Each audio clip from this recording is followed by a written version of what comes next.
Hello aspirants, how are you? I hope आपण मैंने समस्ते निजर जहाँ भी आंसर कर ओपीएससी हेसो 2022 रो से सब को एनालिसिस करुवे। कारण आपण मैंने देखिथे बहुत सारा रेप्यूटेड इंस्टीट्यूट भी समस्ते आंसर छाड़ी आंसर कीज आउ मु जहाँ देखिली बहुत सारा आंसर कीज रे जार भी कौन भी इंस्टीट्यूट हो समस्त बहुत सारा भूल रोचे। तो आपण मैंने से सियोर हो पारे जे आपंकर एक्चुअल मार्क केते आछे। तो से मु डिसाइड करछि मु जेतिके ही पाला एक्यूरेसी रे 100% एक्यूरेसी सहित ट्राए करिकि आपनको नेक्स्ट वीडियोस रे ईच पेपर रो आपनको आंसर की देदेवी सो दैट आपण माने जानि परिबे जे आपणकर एक्चुअली केते मार्क रहउछि। आउ जेहेतु ओपीएससी एसरो आमर जहाँ भी आंसर की छाड़े सी रिजल्ट बाहरला परे लास्ट टाइम छाड़ी बोधे दिस टाइम मध्य सेमिति करि पारे किछि कहि होबनी मे बी 15 डेज 1 मंथ पर छाड़ी पारे सेटा पर देखा जिवो। किंतु जहाँ भी गोटे उत्सुकता रोचे जहाँ भी गोटे क्यूरियोसिटी रोचे जे आपणकर एक्चुअली केते मार्क आसुची सो दैट एस्पिरेंट माने कौन करेंगे ना निजर स्किल टेस्ट में प्रिपरेशन करेंगे कि नहीं केमिति करेंगे केते मार्क आसले करेंगे से सब क्वेश्चन रोचे। तेणु ये भिडियो मु गोटे लॉजिकल एनालिसिस करी जे एटा प्रेडिक्शन नुहे भिडियोटा कट ऑफ प्रेडिक्शन नुहे कारण प्रेडिक्शन सब बेले ठीक हेबे बोली माने नहीं। प्रेडिक्शन गोटे लॉजिकल बेसिस रे हेले सेटा भलो हबो। आउ प्रीवियस ईयर रो कट ऑफ को देखिकी कंपटीशन को देखिकी आउ लेवल ऑफ क्वेश्चन को देखिकी मु जहाँ भी आपन को कहबी कौन रेंज रहिबो कौन रहिबो। आउ ता पूर्व आ गोटे कथा कह दिए जे सब बेले जेहेतु एएस आमर कौन हुए ना बहुत वर्ष पर आसे एमती नहीं कि प्रति वर्ष आसे रेगुलर जदि से प्रति वर्ष आसते आम जानी था जे हाँ गोटे तार बेसिस को लेकिन गोटे जिनस को स्टैंड पॉइंट देखिकी आम कही पारतु एतिकी कट ऑफ जाए। तो यहाँ तो एएस आमर प्रति वर्ष आसेनि आपण मैंने जानते केबे आसे। तेणु कौन सी भी प्रेडिक्शन को आपण मैंने 100% बिलीव करबा उचित नुहे। आपण मैंने निजर एनालिसिस करंतु मु जहाँ कहूँ गोटे लॉजिकल एनालिसिस रे कहबी जदि भी किसी भूल हुए जदि भी किसी एपट सेपट हुए तो सहीटारे किसी दोष ना बोली भावुची कारण बहुत जन बहुत किसी एनालिसिस करती किंतु गोटे जिनस को मोर ऑब्जेक्शन अच्छी बहुत जन मिसिकी बहुत इरेलेवेंट एनालिसिस करती जमीती कि मु शुणुली किसी बहुत रेप्यूटेड इंस्टीट्यूट माने मु देखुली जमीती कि 285 प्लस 265 प्लस जी सब कट ऑफ रही कहते आउ किसी जन कहते 200 बिलो रही देखूँ मु जहाँ भी आपको एनालिसिस करी कहबी से सब हबो रियलिटी बेस्ड रियलिटी को बेस करके आपन को कहबी ना आपन को मिछरे बस मोटिवेट करने कहबी ना आपन को डरवाई किसी कहबी मते जहाँ फील होची आ मु एक्सपेक्ट करछि आपण माने एक्चुअली जहाँ मते फील होची मोर ओपिनियन जानिबा को जानि चाहूथिबे तेणु मु आपण मानको सही बेसिस रे ही कहबी। तो देखंतु आमर क्वेश्चन लेवल कौन रही है वर्ष 2022 एस रे आमर क्वेश्चन लेवल जदि सतरे कहबाक गले एक्सट्रीम लेवल को पड़ता जमीती कि इंग्लिश इंग्लिश आपणकर बहुत इजी आसला बहुत माने बहुत इजी। आउ जीके जीके आसला आमर जीए पेपरटा जोटा 100 मार्क्स रो सेटा एते कष्ट आसला जे इवेन यूपीएससी लेवल रो माने ओपीएससी लेवल रो जो माने प्रिपरेशन करथियो से माने भी क्वेश्चन देखले कहबे कष्ट बोली। तो आपण को कही हबनी जे इंग्लिश सहज आसला ता माने नै कि इंग्लिश रे जेतिके भी मार्क आछि समस्ते 100 ରୁ 100 आनी जी भी जन अपेयर कर भी जन कहते इंग्लिश पूरा सहज आसता माने ना कि इंग्लिश रे समस्त 95 90 आनी सेमती किसी ना। देखो इंग्लिश रे जदि आपण सपोज गोटे पिला इंग्लिश रे 100 मार्क्स रू आउट ऑफ 100 अटेम्प्ट कर तो सपोज एमती नुहे कि इंग्लिश इजी आसी माने गोटे एवरेज पिला कथा कहूँ जदि इंग्लिश तार भल भी हुए टिके भी ताहार मध्य सिली मिस्टेक होगी प्रेसर मध्य से जहाँ भी सिचुएसन अच्छी से मध्य एटलिस्ट किसी ना भी 15टा पाखापाखि तो भूल हो जाए ही हो जाए केते भल पिला हेले मध्य हाँ एक्सेप्शनल थांती जो मैंने कि 4टा कि 5टा हार्डली भूल करती किंतु जो मैंने भी कहते कि इंग्लिश बहुत इजी आसला मुझे कहवाक चाहूँगी इंग्लिश हाँ इजी आसला किंतु एमती नुहे कि इंग्लिश रे समस्ते 95 90 एमती स्कोर करदेवे से सब को भूली जातु कारण केते इजी आसते आपणकर जमी आर्टिकल रहा आपणकर जमी पार्ट्स ऑफ स्पीच थिला पार्ट्स ऑफ स्पीच कथा छाड़ू आर्टिकल ही बहुत पिला भूल करथिबे कोठी ए लागिबो कोठी दी लागिबो आउ आपणकर कोठी आपणकर जहाँ भी प्रिपोज आर्टिकल रहिबोनी तो से सबरे कन्फ्यूजन ही कि बहुत सारा क्वेश्चन भूल जाइथिबो आ माने नै कि 100 रू 100 जाक क्वेश्चन सहज थिला एमती 5 to 7 क्वेश्चन एमती थिला जोटा कि हार्ड भी थिला, hard in the sense moderate to hard. तो मु आपण मानक एति कहबा चाहूँगी जे जेतिकी गुजब चलची माने इंग्लिश पूरा सहज आसला और जीएस पूरा कष्ट आसला। पूरा कष्ट माने एटा नुहे कि आपणकर जीएस रे पिला 1-2 आनिबे। हाँ एक्चुअली देखिया गले 1-2 मार्क भी आनिसंती पिला, किंतु प्रकृत रे कथा कोन, प्रकृत रे कथा एटा जे जीएस रे जदी फैक्ट कथा जदी कहया गले 25+ जने जदी भी स्कोर करूछि जीएस रे तो सेटा भलो स्कोर बोली एबे धरा जिवो एही वर्ष। कारण जीएस रो लेवल बहुत हार्ड थिला, मु जेमिति कि आपन को आगुरु कहली। तो जीएस लेवल आपन जानले, इंग्लिश लेवल आपन जानिले, आउ बाकी रहिला ओडिया। जो माने भी कहउछन्ते ओडिया बिल्कुल सहज पड़थिला। ओडिया लास्ट टाइम रो क्वेश्चन देखि कि प्रेडिक्टेबल थिला, तो तेणु ओडिया रे जी मध्य 90+ आन देबे किंबा 85+ आन देबे। मु आपन को गुटे कथा कहउछि, ओडिया रे जदी जेउ माने मध्य ओडिया रे ना 65+ जो माने भी ओडिया रे स्कोर करछन्ते सेटा बहुत भलो स्कोर। जदी आपनकर ओडिया रे 80 रहि जाउछे माने आपण जान दियंतु आपनकर सिलेक्शन चांस बहुत बढ़ी जाउछे। कारण ओडिया रे 80 मार्क केते सहज नुहे। बहुत सारा क्वेश्चन एमिति थिला जोटा कि संधिरु भी आस्थिला, समासरु आस्थिला, आपनकर जेतिकी सबु इभेन आमर भोकाब जहाँ अच्छी प्रतिशब्द, विपरीत शब्द, भ्रम संशोधन से एमती किसी क्वेश्चन थिला जोटा कि किसी डाउट पकाए। आउ जमीती गोटे क्वेश्चन आसला ट्रिक रे पचार सी ओडिया कथा जदि कहबी गोटे प्रतिशब्द पचारि पचारि देथिला, से मझे गोटे से विपरीत पचार देथिला। जमीती कि सॉरी विपरीत पचार थिला, मझे गोटे प्रतिशब्द पचार देथिला। जमीती गोटे क्वेश्चन होउछि हमर से क्वेश्चनटा मते मने पड़ुनी। हाँ स्थावर, स्थावर से पचार आमर कौन प्रतिशब्द पचार लाइन रे सब विपरीत पचार सेट सी कथा कहूँ मु, किंतु मझे पचार देथिला स्थावर प्रतिशब्द कौन हम। तो समस्त स्थावर माने समस्त जानछन्ती अपोजिट जानछन्ती, स्थावर जंगम, स्थावर अस्थावर। तो समस्त सेटा बहुत जन 99% स्थावर को अस्थावर किंबा जंगम मारिकी आसथिबे, किंतु से पचारिछि कौन स्थावर पचारिछि प्रतिशब्द कौन हम। तो सेमिति रे बहुत जन भूल करछन्ती, बहुत जन बिना कैलकुलेशन करके कहउछन्ती जे हमर एतिकी मार्क आसीबो सेतिकी मार्क आसीबो। प्रथम कथा मु आपन को कहबाकू चाहूँगी, जो माने भी प्रेडिक्शन करछन्ती, जो माने भी निजर मार्क को सब वीडियो तले कमेंट करके कहउछन्ती, मु कहूनी कि समस्त भूल कहउछन्ती, किंतु बहुत जनकर इंटेंशन ठीक नाही। से माने आपन को डिमोटिवेट करबाकू चाहन्ती। बहुत जन लिखिबे 260+ एनी चांस, बहुत जन लिखिबे 280+ एनी चांस। एमिति देखंतु प्रकृत रे जी 260+ आने, जी भी 265+ आने, किंबा जी भी एटलिस्ट 255+ आने, प्राय पिला से माने कमेंट करंतिनी। कारण से माने जानती जे तांकर एग्जाम क्लियर हो जिवो। कारण आपण एग्जाम सेंटर रे एपियर करू करू ही आपण को माइंड रे जदी 255+ आस जाउची, तो आपण को माइंड रे गोटे परसेप्शन आस जिवो जे हां मोर ए टाइम रे एसो ए वर्ष हे जिवो। तेणु आपण माने केबे भी सेही कमेंट रो मार्क देखिकी टेंशन रुहंतुनी। कारण मु लास्ट प्रीवियस जो एसो रिक्रुटमेंट होता सेटार भी देखुली, बहुत सारा चैनल रे बहुत जन कमेंट करते 290 280। तो से कौन है से सब किसी है कुआड़ गले से 290 280। तो सबू खाली कुहा कुहा कथा।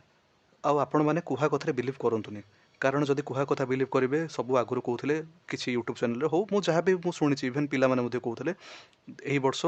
मिनिमम 3 लाख पिला अप्लाई करछन्ती 30 लाख। तो आपण मैंने जानले केते अप्लाई करथिले, टोटल अप्लाई करथिले ए वर्ष आपण को कहि दोछि 222022 2022 रे एतिकी टोटल पिला अप्लाई करथिले। सेथिरे रिजेक्ट हेथिले हमरो टोटल रिजेक्ट हेथिले 15,172। एतिकी पिला रिजेक्ट हेथिले 15,172 सेतिकी पिला आपणकर रिजेक्ट हेथिले। तो टोटल एपियर करथिले आपणकर माने एपियर करिया पे एलिजिबल हेथिले 2,06,000 समथिंग।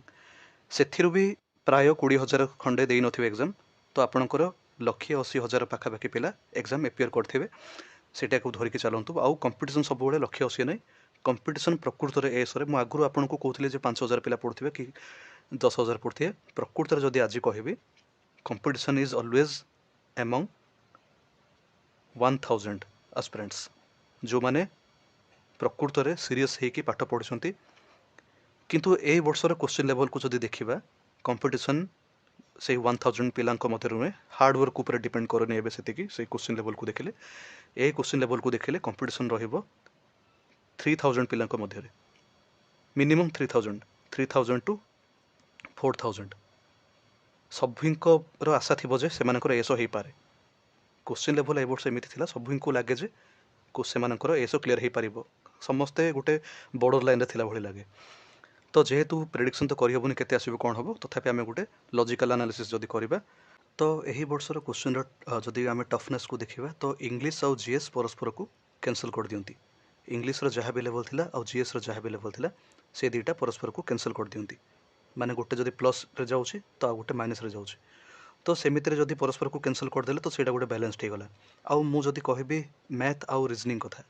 मैथ देखंतु जदि जड़े एस्पिरेंट लास्ट टाइम रो क्वेश्चन पेपर को भल से प्रैक्टिस करके पढ़े तो सी 100% एक्यूरेसी रे स्कोर कर पारिबो मैथ रे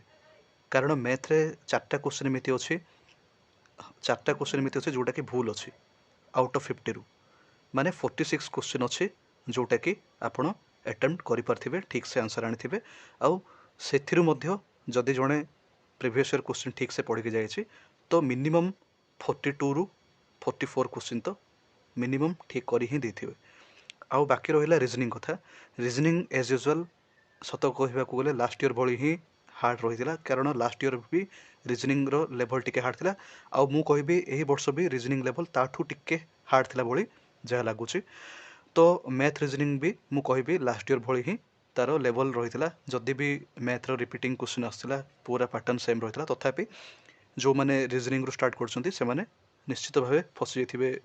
सॉल्व कला टाइम रे मु जस्ट आपण मानकु कहबी जदि जणे एवरेज भलो पिला माने जे भी टिके भी पढ़ी के जाइछि से एग्जाम अपियर करछि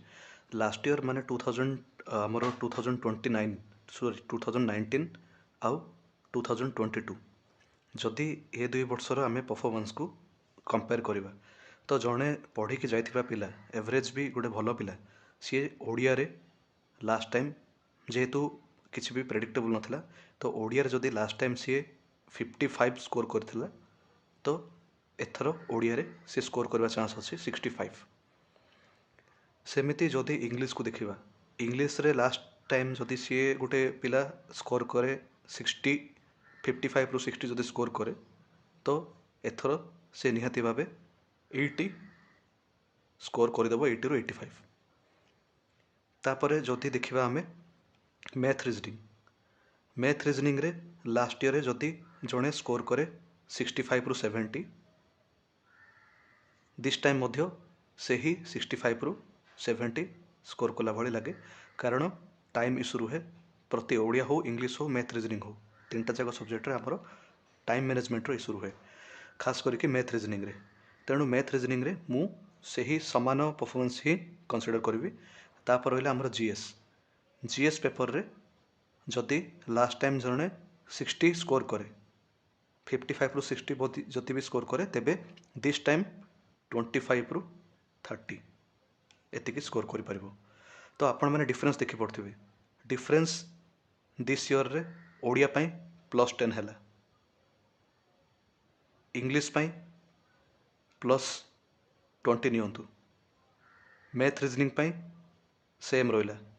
किछि भी बढ़िलानी ना किछि भी कमिलानी तापरे जीएस पई 20 रु 25 मार्क 30 रु 25 मार्क माइनस हला तो -25 पकांतु तो से सब को जदि आपण माने देखिबे -25 रु -30 तो से सब को जदि आपण माने कंसीडर करिवे तो प्लस माइनस हे कि 0 हो जाउची सब कटि जाउची से टाइप रे माने मु जो हिसाब रे एनालिसिस करछि 0 आछी तो लास्ट टाइम जदि आपणकर कट ऑफ रहितला 237 last time general cut off केते थिला 237 यूआर मेल रो 237 थिला तो टोटल पोस्ट थिला यूआर रो last time 188 number of post थिला कंसीडर करबा जदि भाबी नियो धरि नियो तो एटा 200 पोस्ट तो 200 पोस्ट पई हमरो 237 रहितला कट ऑफ तो वर्तमान यही वर्ष भी जदि 200 पोस्ट आस्था जनरल पाई यूआर मेल पाई तेबे कट ऑफ से ही 237 अराउंड रही था किंतु जेहेतु वर्तमान पोस्ट अधिक हो जाइए पोस्ट केते ହେଇଛି 200 ରୁ ହେଇଛି ପାଖାପାଖି 188 ବା 200 ଯାହାକୁ ନେଇଛୁ ଆମେ ତାଠୁ ଅଧିକ ହେଇଯାଇଛି 100 ମାନେ ପାଖାପାଖି 298 ମାନେ ସେଟାକୁ 300 ଧରନ୍ତୁ। ବର୍ତ୍ତମାନ ଏହି ବର୍ଷ ୟୁଆର ମେଲ୍ର 300 ପୋଷ୍ଟ ଅଛି ତ ସେହି 300 ପୋଷ୍ଟରେ ଆପଣଙ୍କର କେତେ କଟ୍ ଅଫ୍ ଯାଇପାରେ। ଅବଭିୟସଲି ଏଇଟାର 237ରୁ ଟିକେ କମିବ। ତ ଆପଣମାନେ ଦେଖିପାରୁଥିବେ ଲାଷ୍ଟ ଇୟରର ଆଉ ଗୋଟେ କଥା କହୁଛି, ଲାଷ୍ଟ ଇୟର ଆପଣଙ୍କର ଟପରକୁ ଯଦି ଦେଖିବା ତ ଲାଷ୍ଟ ଇୟର ଟପର ଥିଲା 289 ମାନେ 2019 ରିକ୍ରୁଟମେଣ୍ଟରେ ଯିଏକି ଟପର ଥିଲେ ଟପରଙ୍କର 312 ସମଥିଙ୍ଗ ଥିଲା ବଟ୍ ମୁଁ 289କୁ ନେଉଛି। ତା ରିଜନ୍ ହେଉଛି 312 ବହୁତ ଆଗକୁ ପଳାଉଛି, ସେଇଟା ନେଗ୍ଲିଜିବଲ୍ ମାନେ ଯଦି ଟପର ଆଉ 188 ର୍ୟାଙ୍କ ଭିତରେ ଡିଫରେନ୍ସ ଦେଖିବା ତ ସେଇଟା 312 ମାର୍କଟା ଟିକେ ନେଗ୍ଲିଜିବଲ୍ ହେଇଯାଉଛି, ବେଶୀ ଡିଫରେନ୍ସ ହେଇଯାଉଛି। ତ 289କୁ ଆପଣ ଧରି ଚାଲନ୍ତୁ ଟପର। ତ ଯିଏ ଏକ ର୍ୟାଙ୍କରେ ରହିଥିଲେ ସେ 289 ଆଉ ଯିଏ 188 ନମ୍ବର ରହିଥିଲେ ମାନେ 200 ଧରିକି ଚାଲନ୍ତୁ ଏଇଟାକୁ ଲାଷ୍ଟ ର୍ୟାଙ୍କ ୟୁଆରର ସିଏ ମାର୍କ ଆଣିଥିଲେ 237 କଟ୍ ଅଫ୍ 237 ମାନେ ୟୁଆର ମେଲ୍ ଆଣିଥିଲେ 237 ଲାଷ୍ଟ ର୍ୟାଙ୍କ। ତ 237 ର୍ୟାଙ୍କ ଆଉ 237 ମାର୍କ ଆଉ 289 ମାର୍କ ଏମାନଙ୍କ ଭିତରେ ଡିଫରେନ୍ସ ହେଉଛି 52 ମାର୍କସ୍। ତା ଅର୍ଥ ହେଉଛି 52 ମାର୍କରେ 188 ପିଲା ରହିଯାଇଥିଲେ ଲାଷ୍ଟ ଟାଇମ୍। ତ ଯଦି ରଫଲି ନେବା ଗୋଟେ ରାଉଣ୍ଡ ଫିଗର ହିସାବ ନେବା ତ 50 ମାର୍କସରେ ଆପଣ ନିଅନ୍ତୁ 200 ପିଲା। ଓକେ, ଯଦି 50 ମାର୍କରେ ରହୁଛନ୍ତି 200 ପିଲା ତା ଅର୍ଥ 200 ପିଲା ରହିଲେ 50 ମାର୍କରେ। ତ ଏ ବର୍ଷ ଟୋଟାଲ ୟୁଆର ଆମର କେତେ ପୋଷ୍ଟ କେତେ ମେଲ୍ର 300 200ରେ ରହିଛନ୍ତି 50 ମାର୍କରେ 200 ପୋଷ୍ଟ 50 ମାର୍କ 300 ପୋଷ୍ଟ କେତେ ହେବ 75 ମାର୍କ ଡିଫରେନ୍ସ ରହିବ। କାହା କାହା ଭିତରେ ଡିଫରେନ୍ସ ଟପର ଆଉ ଲାଷ୍ଟ ୟୁଆରର ଯିଏ ଲାଷ୍ଟ ମେଲ୍ ଅଛି ତାଙ୍କ ଭିତରେ ଆରାଉଣ୍ଡ 75 ମାର୍କ ଡିଫରେନ୍ସ ରହିବ। ତ ଯଦି ଏହି ବର୍ଷ ଟପର ଆମର ଆଣନ୍ତି 295 ଧରି ନିଅନ୍ତୁ ଟୋଟାଲ ମାର୍କ ଆଣେ 295 ଟପର, ଅଧିକ ମୋତେ ଲାଗୁନି ବିଲକୁଲ 295 ଟପର ଯଦି ମାର୍କ ଆଣନ୍ତି ତ ୟୁଆର ମେଲ୍ ଯେଉଁ ଲାଷ୍ଟ ର୍ୟାଙ୍କଟା ମାନେ 298 ପୋଷ୍ଟ ବାଲା ର୍ୟାଙ୍କଟା ସିଏ ରହିବ ଯେଉଁ ଲାଷ୍ଟ ର୍ୟାଙ୍କ ସିଏ 75 ମାର୍କ ଡିଫରେନ୍ସ। ତ 295 ମାନେ 75 କରନ୍ତୁ କେତେ ହେଉଛି 220। ତ 220 ଆପଣଙ୍କର ମାର୍କଟା ଯାଉଛି ଲାଷ୍ଟକୁ। କିନ୍ତୁ ଯେହେତୁ ଦିସ୍ ଇୟର କ'ଣ ହେଇଛି ନା କମ୍ପିଟିସନ୍ ବଢ଼ିଛି, ଠିକ୍ ଅଛି ସେଇଟା ଗୋଟେ ଫ୍ୟାକ୍ଟର ନିଅନ୍ତୁ। କମ୍ପିଟିସନ୍ ବଢ଼ିଛି ଆଉ ଆମେ ଯେତିକି ବହୁତ କମେଇ ଦେଇଛୁ ବହୁତ ବଢ଼େଇ ଦେଇଛୁ, ଯାହା ବି ଆପଣ କଟାକଟି କରିକି ଲାଷ୍ଟକୁ ସେଫ୍ ହିସାବରେ ଯଦି ଦେଖିବେ ତ 230 ଏଇଟା ହେଉଛି ୟୁଆର ମେଲ୍ 230। ଯଦି ଜଣେ ୟୁଆର ମେଲ୍ 230 ପ୍ଲସ୍ ସ୍କୋର କରିଛନ୍ତି ତ ସେ ନିହାତି ଭାବେ ସ୍କିଲ୍ ଟେଷ୍ଟ ପାଇଁ ପ୍ରିପେୟାର କରନ୍ତୁ, ଆଉ କିଛି ଭାବନ୍ତୁନି। ଆଉ ନେକ୍ସଟ ଲାଷ୍ଟକୁ ମୁଁ ଆଉ ଗୋଟେ କଥା କହିବି, ବର୍ତ୍ତମାନ ଆପଣଙ୍କୁ କହିଦେଉଛି ସେଫ୍ ସ୍କୋର, ମୁଁ କଟ୍ ଅଫ୍ କଥା କହୁନି ଆପଣଙ୍କୁ ସେଫ୍ ସ୍କୋର କଥା କହୁଛି। କେଉଁମାନେ ସ୍କିଲ୍ ଟେଷ୍ଟ ପାଇଁ ପ୍ରିପେୟାର କରିବା ଉଚିତ ମୁଁ ଆପଣଙ୍କୁ ପୁଣି ଥରେ ଗୋଟେ ରଫଲି କହିଦେଉଛି। ଯେମିତି 230 ପ୍ଲସ୍ କହିଲି ସେମାନେ ନିଶ୍ଚିତ ଭାବେ ସ୍କିଲ୍ ଟେଷ୍ଟ ପାଇଁ ପ୍ରିପେୟାର କରନ୍ତୁ, ତା ବୋଲି ନାହିଁ କି 220 ପ୍ଲସ୍ ଯଦି ମେଲ୍ ୟୁଆର ମେଲ୍ ଯଦି 220 ପ୍ଲସ୍ ଯାଇଛି 220ରୁ 230 ଭିତରେ ବି ଯଦି ଅଛି ଆପଣଙ୍କର ତ ଆପଣମାନେ ନିଶ୍ଚିତ ଭାବେ ପ୍ରିପେୟାର କରନ୍ତୁ। 230 ପ୍ଲସ୍ ମୋତେ ଲାଗୁଛି ଦିସ୍ ଇୟର ସେଫ୍। ତ ସେହି ହିସାବରେ ଯଦି ଆମେ ଫିମେଲ୍ ମାନଙ୍କର ବି ଦେଖିବା ତ ଆପଣ ଯଦି ୟୁଆର ଫିମେଲ୍ ଯେମିତି ମୁଁ ୟୁଆର କଥା କହିଲି ୟୁଆର ମେଲ୍ରେ 230 ପ୍ଲସ୍ ପୁରା ସେଫ୍, 220ରୁ 230 ପ୍ଲସ୍ ଯଦି ଆସିଛି ତ ଆପଣ ନିହାତି ଭାବେ ସ୍କିଲ୍ ଟେଷ୍ଟ ପାଇଁ ପ୍ରିପେୟାର କରନ୍ତୁ। ଫିମେଲ୍ର ୟୁଆର ଫିମେଲ୍ ଯଦି ଆପଣଙ୍କର 210ରୁ ପ୍ଲସ୍ ଆସିଛି ତ ଆପଣମାନେ ମଧ୍ୟ ସ୍କିଲ୍ ଟେଷ୍ଟ ପାଇଁ ଆରାମସେ ପ୍ରିପେୟାର କରନ୍ତୁ। ତାପରେ ଦେଖିବା ଆମର ସେ ହିସାବରେ ଓବିସି କ୍ୟାଟେଗୋରୀ। ଓବିସି କ୍ୟାଟେଗୋରୀରେ ଓବିସି ଯଦି ମେଲ୍ ଦେଖିବା ଆମେ ଓବିସି ମେଲ୍ ଲାଷ୍ଟ ଇୟରଠୁ ବୋଧେ ଏ ବର୍ଷ କମ୍ ଆସିଛି ଟିକେ ପୋଷ୍ଟ ମେଲ୍ର। ତ ଆପଣ ଧରିକି ଚାଲନ୍ତୁ ସେଇ 215ରୁ ପ୍ଲସ୍ ଯଦି ଆସିଛି ମେଲ୍ ତ ଆପଣମାନେ ନିହାତି ଭାବେ ସ୍କିଲ୍ ଟେଷ୍ଟ ପାଇଁ ପ୍ରିପେୟାର କରନ୍ତୁ। ଆଉ ଓବିସି ଇଭେନ୍ 210 ବି ଯଦି ପ୍ଲସ୍ ଆସିଛି ତାହେଲେ ବି ଆଶା ଛାଡ଼ିବାର ନାହିଁ, ଆପଣ ପ୍ରିପେୟାର କରନ୍ତୁ। ଆଉ ଓବିସି ଫିମେଲ୍ ଏସିବିସି ଯେଉଁ ଫିମେଲ୍ ଅଛନ୍ତି ସେମାନଙ୍କର ବି ଯଦି 200 ପ୍ଲସ୍ ଆସିଛି आउ किंबा 195 प्लस भी जदि आसी आपण माने निहाती भाबे प्रिपेयर करंतु स्किल टेस्ट पय तापर रहिला हमर एससी और एसटी एससी कैटेगरी रे जदि आपणकर एससी कैटेगरी अछि एससी कैटेगरी रे जदि आपण मेल अछंती एनीथिंग मोर देन 180 प्लस आपण माने निहाती प्रिपेयर करंतु मेल और फीमेल मध्य जदि आपणकर 175 बा 170 प्लस जदि रहउछि आपण माने प्रिपेयर करंतु स्किल टेस्ट पय सेमिति आपणकर रहिला एसटी एसटी रे जदि आपणकर सेही 160 प्लस जदि जाउछि आपणकर एसटी रे 165 मेल 165 प्लस जदि रखुचंती तो आपण माने स्किल टेस्ट में प्रिपेयर करंतु और एसटी फीमेल मध्य जदि 160 प्लस स्कोर करछंती तो आपण माने स्किल टेस्ट में आराम से प्रिपेयर करंतु कारण किछि भी कहि हबनी जहा मु भाबुछि गोटे रफली आपनको आइडिया देली जे जदि एतिकी मार्क भी आपण सिक्योर करि पड़छंती तो आपण माने निहाती स्किल टेस्ट में प्रिपेयर करबा उचित आउ मु ए सब आगुरु कहि देछि जे प्रेडिक्शन नै एग्जैक्ट प्रेडिक्शन बोली मु कहूनी केतिके मते फील होछि सेफ बोली सेटा मु आपनको कहली तो सभिंकर चांस थिला भली अछि एथर समस्ते ऑप्टिमिस्टिक रुहंतु आशावादी रुहंतु आउ आपण माने बेसी किछि भी नेगेटिव भाबिबा उचित नुहे गोटे बहुत इंपोर्टेंट कथा कहबी जे आपण माने वर्तमान ठू केही मध्ये होछु हो जेते पर्यंत आपण मानकर फाइनल मेरिट लिस्ट रे नेम आसीनी फाइनल मेरिट लिस्ट रे जेते पर्यंत आपणकर नेम आसीनी सेते पर्यंत आपण माने नेक्स्ट एग्जाम पे आपणकर जहाँ भी टार्गेट अछि सेटा को पूरण करिबारे लागि जांतु कारण किछि मध्ये कहबनी अन्य मानक कथा सुनिके आपण जदि रहि जिवे तो आपण माने निजे पछतैबे आउ जदि भी आपण माने किछि कंप्यूटर रो गोटे काम करंतु कंप्यूटर स्किल टेस्ट जदि जणे चाहे तो 7 दिन रे मध्ये 7 रु 10 दिन रे मध्ये जणे सिखि पारिबो आउ आपणकर स्किल टेस्ट पय जो मेरिट लिस्ट आसे सेटार एटलिस्ट 2 वीक्स से दिए टाइम स्किल टेस्ट में प्रिपेयर होगा पाए कि जहाँ भी आप स्किल टेस्ट में निजे जदि प्रिपेयर ही ना तो 2 वीक्स एटलिस्ट टाइम अच्छे आउ जदि जड़े पूरा जान लगे लगे जाए तो 5 दिन कौन 4 दिन भी शिखी पारे 5 रु 10 दिन हार्डली लगे तो आपण पाखे से टेंशन हबार नहीं आउ जदि भी आप भावुं आपड़ से दिन में करें तो बर्तमान ठू जदि आपण मैंने अन्य एग्जाम प्रिपेयर करूँ तो ता सहित एटलिस्ट हाफ एन आवर दिंतु यूट्यूब रू चेक करूँ यूट्यूब रू शिखु था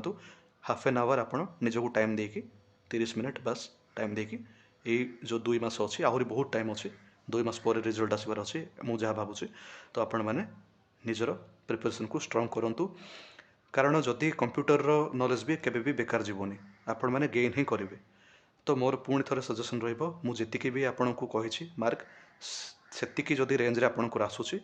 तो आपण मैंने निहाती प्रिपेयर करेंगे स्किल टेस्ट ताठ जदि कम आसूची आपण को मन कौचे ना मु ए वर्ष प्रिपेयर करबा उचित स्किल टेस्ट में तथापि आपण माने प्रिपेयर करंतु मो कथा को 100%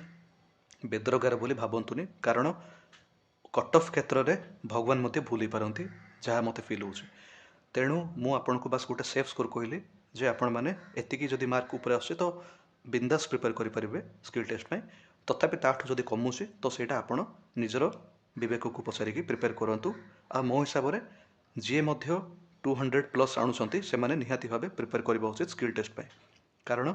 स्किल टेस्ट में प्रिपेयर करछंती माने किछि आपण सिखुचंती आ सिखिबाटा किछि भी खराब नय तो 200 प्लस जदि आपण माने को कैटेगरी भी जदि स्कोर करूचंती तो आपण माने प्रिपेयर करंतु स्किल टेस्ट पे एटा होछि मोर फाइनल कंक्लूजन किंतु मु जहाँ भी मेल पे कहले यू आर मेल पे 230 प्लस यू आर फीमेल पे 220 प्लस 215 प्लस भी हो पारे तो सेमिति एक्जाक्टली किसी कही हेनी आगु जहाँ कहले आपण मैंने से कनसीडर करूँ पुणी थे कह 200 प्लस जदि आपंकर दिस इयर आसूसी तो आपण मैंने निहाती भाव स्किल टेस्ट में प्रिपेयर करबा उचित कारण 230 कट ऑफ जीव बोली भाविकी जाइए जदि सेटा ही 205 हो गला तो आपण मैंने पर आसिकी जो मैंने भी एनालिसिस करथिबे कट ऑफ से ही दोष देवे तेणु मुझे एगेन कहूँ आपण मैंने निजर भविष्य सेटा निजको स्ट्रंग करने को चाहतु आउ स्किल टेस्ट शिखिदेले स्किल टेस्ट में प्रिपेयर होले कौन खराब नहीं जदि दिन को 30 मिनट भी टाइम दिंतु किसी खास क्षति हेनी पुणी लाभ ही हम तो मु नेक्स्ट वीडियो रे आपण मानक पई एग्जैक्ट आमर जति की आंसर की जहाँ रोचे ओडिया रो इंग्लिश रो जीएस रो आउ मैथ रिजनिंग से सब को आने को चेष्टा करी जोटा कि 100% एक्यूरेसी प्राय रहिबो कारण बहुत सारा इंस्टीट्यूट रे मुझे आपको कहली रेप्यूटेड इंस्टीट्यूट ग्रुप वर्क करके से माने भूल भाल आंसर सब दौरान कारण आजिकल सबुआड़े चलती कंपटीशन जिते सब चारिआडे चलती कंपटीशन किए केते फास्ट रे आमर किए केते शीघ्र मार्क आंसर की छाड़देव से ही बाहाना कौन करती ना 40% माने 10% आंसर पाखापाखि भूल रही जाए से आंसर की तो यहाँ कम्पिटिटिव रे जेबे भी कंपटीशन आसे से सक्सेस हुए ना कम्पिटिटिव ना रे कंपटीशन अच्छी बट कम्पिटिटिव रे सब आपण को कंपोज्ड होगी रहा पड़े तो जी जिते कंपोज्ड होगी रुहे सी से सक्सेस हुए तेणु मु आपण मानी निहाती भाव आंसर की आनिबी एक्यूरेट आंसर की आनिबी बहुत टाइम अच्छी 2 मास टाइम अच्छी आपण मैंने निजर अन्य एग्जाम प्रिपरेशन करूँ तो टिल देन धन्यवाद।